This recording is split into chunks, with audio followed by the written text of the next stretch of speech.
Maglalagay ako ng cooking oil. Meron ako ditong 3 perasong itlog. Lalagyan ko muna ng asin. And then, haluin natin. Ayan, ibubuhos ko na dito itong oil. Kung hindi ka pa nakapag-subscribe sa aking channel, please subscribe at click mo na rin ang notification bell para lagi kang updated sa aking latest recipes.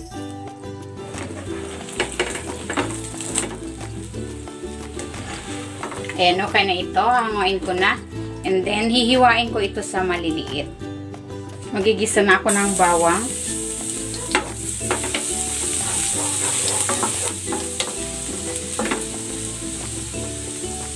Ilalagay ko na rin tong sibuyas.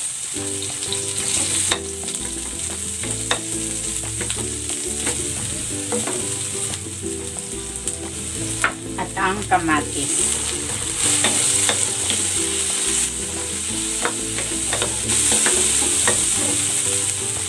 I-season natin ito with salt and pepper.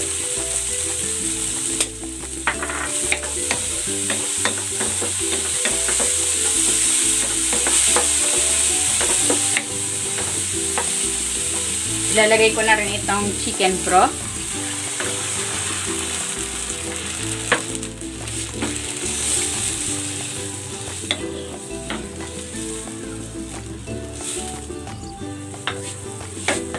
Yan, kumukulo na. Maglalagay ako dito ng oyster sauce para masarap.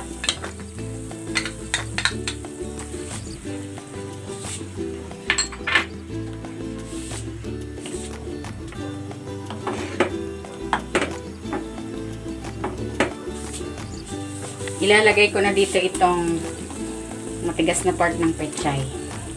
Kasi medyo matagal yan lumambot. And then, maglalagay ako dito ng egg noodles.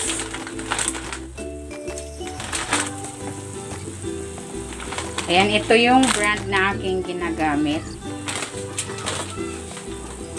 Itong recipe na to ay nagawa ko na to 1 year ago. Kaso lang, yung aking video ay 8 minutes. Maraming nagre-reklamo, ang tagal-tagal daw. Kaya i-reduce natin sa 3 minutes lang.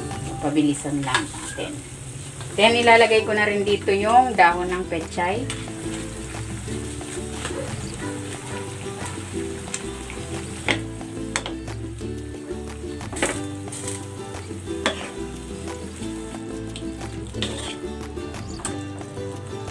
Ibabalik ko na dito yung egg. Ayan, hiniwa-hiwa ko na yan. At maglalagay din ako ng dahon ng sibuyas.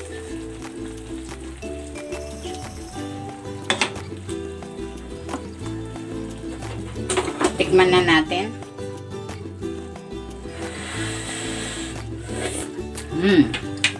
Sarap. Ayan, luto na itong ating pechay with noodles and egg soup. Hanguin na natin ito.